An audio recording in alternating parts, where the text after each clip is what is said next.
বাসায় ৩ তারিখ রাতে একটি গোপন বৈঠক অনুষ্ঠিত হয়। সেই বৈঠকে ডিজিএফআই তৎকালীন চিফ, এনএসআই তৎকালীন চিফ, এসএসএফ এর তৎকালীন চিফ, পুলিশের আইজিপি, আ এনটিএমসির জিয়া, আম যিনি এখন গ্রেপ্তার হয়ে জেলে আছেন, এবং পার্শ্ববর্তী দেশের হাই কমিশনার সহ তাদের গোয়েন্দা সংস্থার লোকজনের উপস্থিতিতে লম্বা বৈঠক চলে তারেক সিদ্দিকীর বাসায়। এবং মূলত আসলে এই ৩ তারিখ রাতেই তারা একটা অ্যাকশন প্ল্যান তৈরি করে ফেলে যে কি, কি হতে পারে, কি, কি হলে কি হতে পারে, এবং তারা ১ম এ সিদ্ধান্ত নেয় যে শেখ হাসিনাকে কুমিল্লা ক্যান্টনমেন্টের ভেতরে নিরাপদে রাখা হবে। কারণ পাশেই তো ইন্ডিয়া কাছে। ইন্ডিয়া সেখান থেকে ইন্টারভেনশন করতে পারবে যদি প্রয়োজন হয়।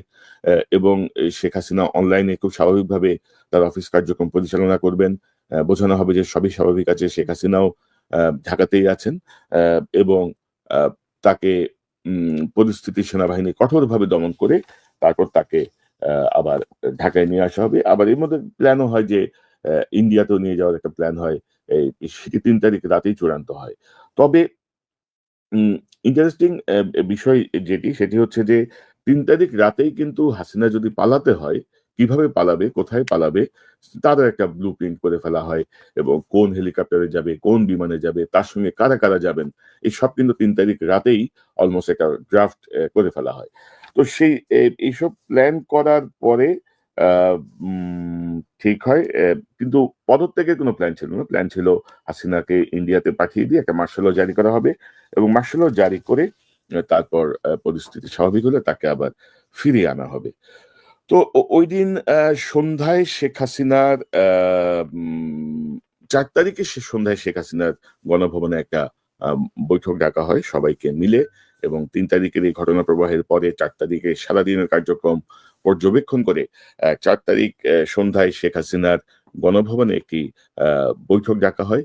সে বৈঠকে যাওয়ার আগে ওই অগাস্টের ওই সময়টা অর্থাৎ ২-৩ তারিখ থেকে কিন্তু সবাই আর্মি হেডকোয়ার্টারের অপারেশন রুমে কিন্তু সবাই অবস্থান করছিলেন। যত ঊর্ধ্বতন জেনারেল, যত রকমের বড় কর্মকর্তা আছেন, সবাই সেখানে অবস্থান করছিলেন, এবং উম এই আর্মি হেডকোয়ার্টারের এই এই এই যে অপারেশন রুম সেখান থেকে গণভবনে যাওয়ার আগ পর্যন্ত সেখানে বেশ তর্কাতর্কি হয়। উত্তপ্ত বাক্য বিনিময় হয়। তৎকালীন ডিজিএফআই এর প্রধান জেনারেল হামিদ এবং এনটিএমসির জেনারেল জিয়া, এই দুজনের মধ্যে কথা কাটাকাটি হয় বেশ। জিয়া দাবি করে যে ১৫ লক্ষ সন্ত্রাসী ঢাকায় ঢুকেছে। এর মধ্যে বিএনপি, জামাত তাদের সব সন্ত্রাসী নিয়ে এসছে পুরা বাংলাদেশ থেকে। বাট ডিজিএফআই তার সঙ্গে ডিফার করে। ডিজিএফআই বলে যে না, ৩,৮০,০০০ এর মতো নতুন সিম ঢুকেছে। সিম ঢুকেছে মানে এই সিমগুলো এর আগের শুক্র শনিবারে বের হয়ে গিয়েছিল। তারা আবার ঢুকেছে।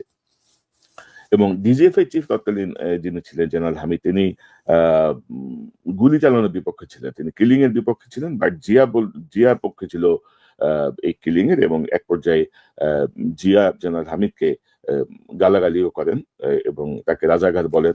বলেন আ উম বাট এই পর্যায়ে জেনারেল হামিদ সহ সেখানে অনেকেই ছিলেন। তারা জেনারেল ওয়াকারকে বলেন যে, "স্যার, যদি হয়, যদি আপনারা যদি স্টুডেন্টদের উপর যদি গুলি চালান আজ এরপরেও, তাহলে কিন্তু সেনাবাহিনীর ভেতরের থেকে আপনি ঠেকাতে পারবেন না।"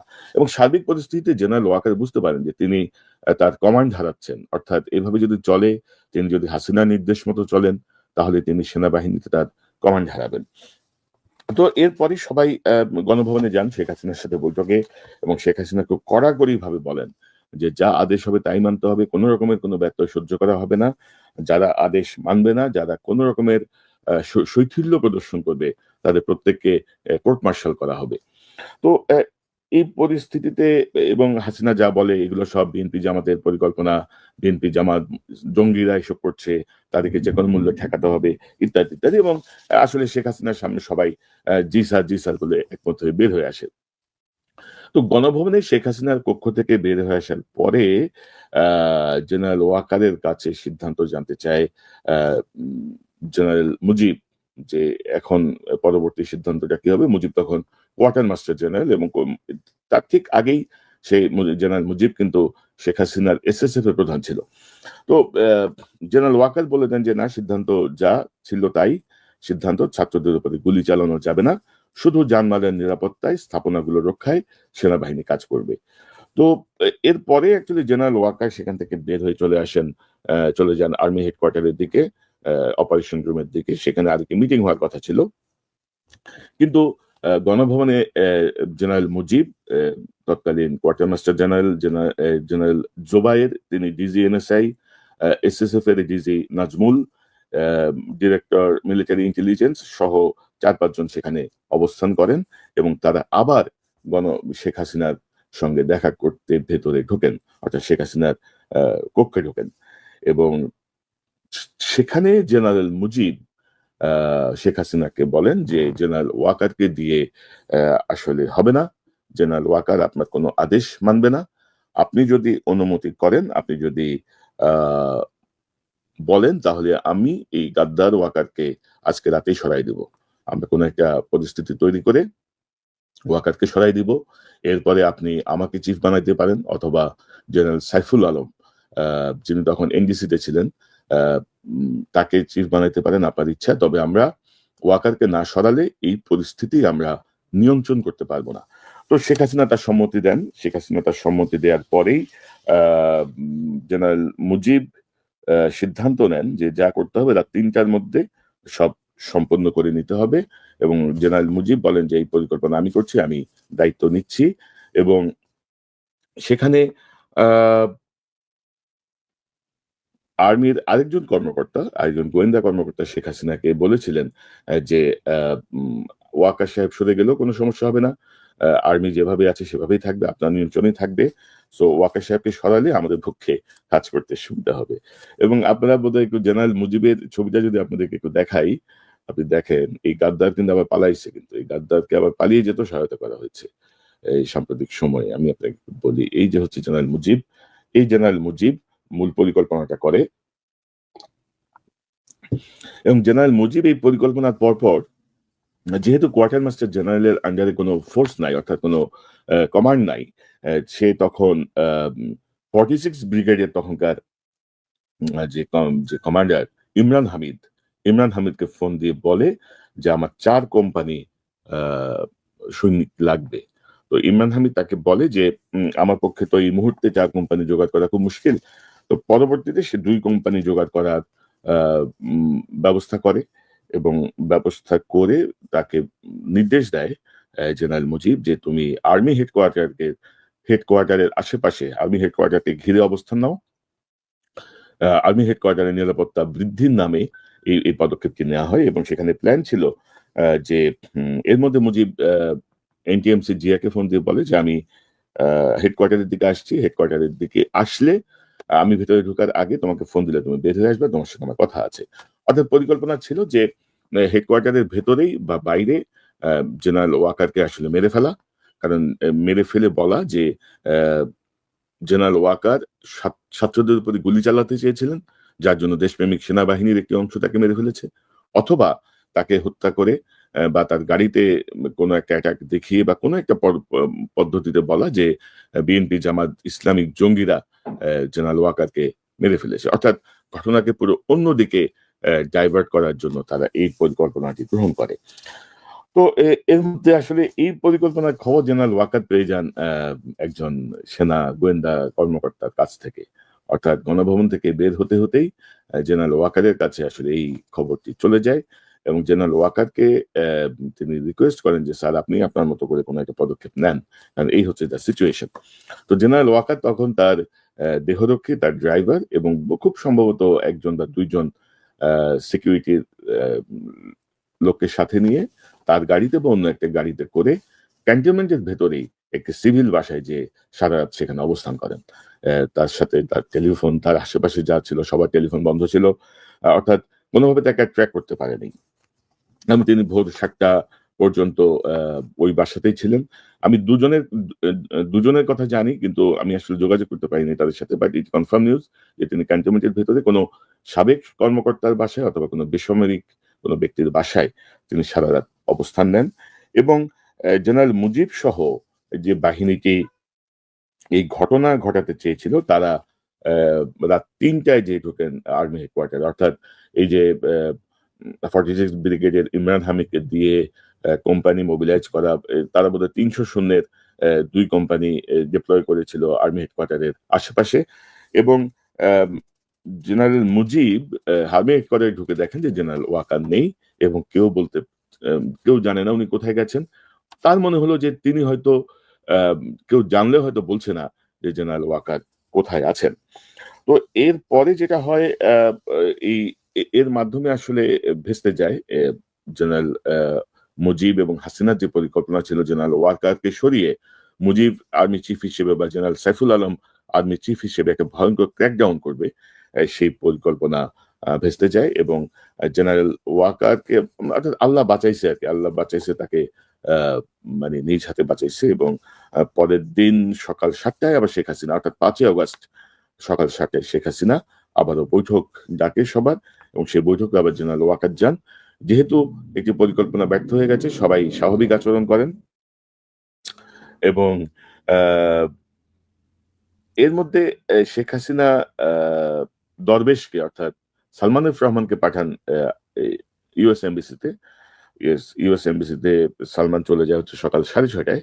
কিন্তু সকাল ৯ টা পর্যন্ত আসলে সালমান এফ রহমানের সঙ্গে কেউ দেখা করেনি এবং তারা ভেতর থেকে তাকে বার্তা দেয় যে এই পরিস্থিতিতে এমবিসি কোন রকমের কোন কিছুর সঙ্গে ইনভলভ হবে না এবং সালমান অনেকক্ষণ বসে থাকে কিন্তু আ কারো সঙ্গে দেখা পায়নি।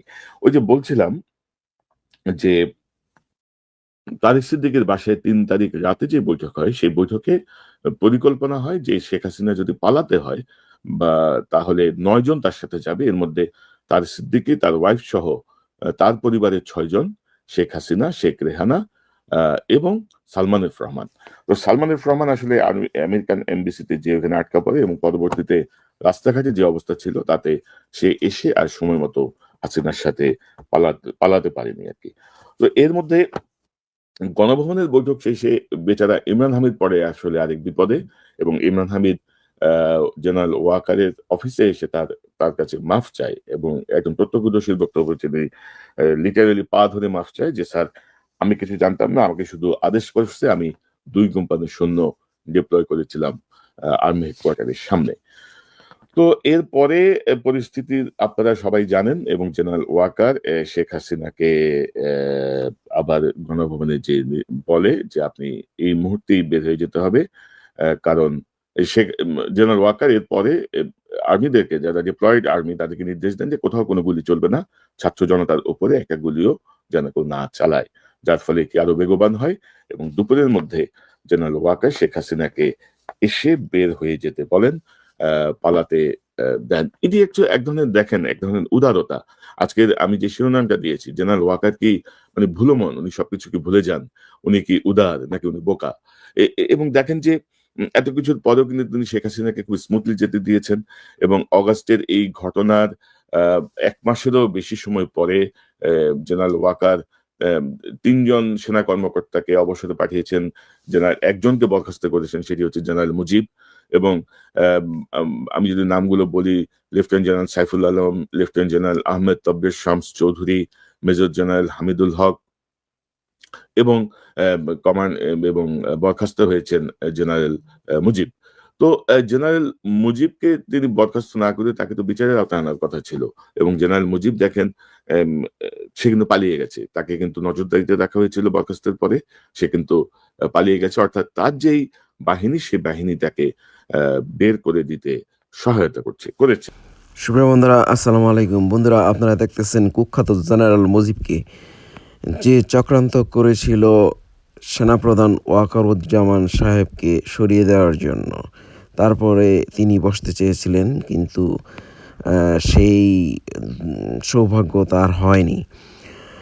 আসলে আমরা বিখ্যাত সাংবাদিক কনক সরোয়ার সাহেবের প্রতিবেদন থেকে জানতে পারলাম যে তারেক সিদ্দিকী এই জেনারেল মুজিব এবং শেখ হাসিনা তার গোয়েন্দা বাহিনীর লোকজন ডিজিএফআই, এসএসএফ, এনএসআই, তারপরে ভারতীয় গোয়েন্দাদের এবং ভারতীয় রাষ্ট্রদূত এর সাথে একসাথে বৈঠকে বসছিলেন কিভাবে কি করা যায় সেটার জন্য। তারা পরিকল্পনা করেছিলেন যে হাসিনাকে ভারতে সরিয়ে নিয়ে যাবে এবং সেখান থেকে পরবর্তীতে আবার নিয়ে আসবে বাংলাদেশে। বাংলাদেশ এনে তাকে ক্ষমতায় বসাবে। তাকে সরিয়ে নিবে একটা কুয়ের মাধ্যমে, আবার তাকে আবার এনে বসিয়ে দিবে। এই তাদের প্ল্যান ছিল, কিন্তু এই প্ল্যানটা কার্যকর করতে না পারাতে এই কুখ্যাত জেনারেল মুজিব আ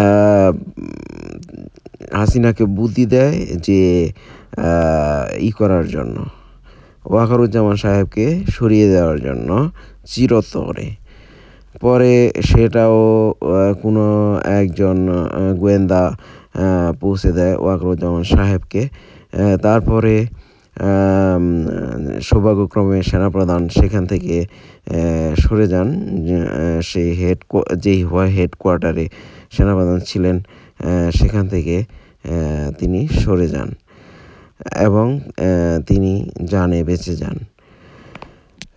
বন্ধুরা, আমরা দেখতে পেতেছি ইরানের সেই অবস্থার মতো 1953 সালে ইরানে একটা ঘটনা ঘটেছিল যে নির্বাচিত সরকার প্রধান মোসাদ্দেক হোসেনকে সরিয়ে দেওয়া হয়েছিল কুয়ের মাধ্যমে। পরবর্তীতে কি করা হয়, সেনাপ্রধান আবার নিয়ে আসে সেই রাজাকে, যেই রাজা আগে ক্ষমতায় ছিল সেই রাজাকে। কিন্তু এর পেছনে তেল বিক্রির ব্যাপারে আন্তর্জাতিক মহল চক্রান্ত করেছিল, আর সেজন্যই তারা সেই আগের শাহকে নিয়ে আসে ইরানের ক্ষমতায়, ইরানের জেনারেল অর্থাৎ সেনাপ্রধানের মাধ্যমে। তো এভাবে আমরা দেখতে পাই যে হাসিনার বেলায়ও সেই কাজটি করতে চেয়েছিল তারা, কিন্তু করতে না পেরে তারা কি করে, ওয়াকারুজ্জামান সাহেবকে সরিয়ে দেওয়ার জন্য চেষ্টা করেছিল, কিন্তু সেখানেও তারা ব্যর্থ হয়েছে। তো যাই হোক, এখন কথা হলো যে অনেক খেলা হয়েছে, কিন্তু জাতি এতদিন জানতে পারে নাই। তা এখন আমরা জানতেছি কনক সরোয়ার ভাই, তারপরে ইলিয়াস ভাই, পিনাকি ভট্টাচার্য ভাই, আরও অনেক বিদেশি সাংবাদিক ভাইরা আছেন, তারা এইসব পরিবেশন করে আমাদেরকে জানাচ্ছেন। তাদের সবাইকে অসংখ্য ধন্যবাদ। তো বন্ধুরা, আজকের মতোই সবাই ভালো থাকুন। আমাদের গণতন্ত্রের বিজয় হোক, বাংলাদেশের বিজয় হোক, বাংলাদেশিদের বিজয় হোক, এই প্রত্যাশায়। আল্লাহ হাফেজ। আসসালামু আলাইকুম।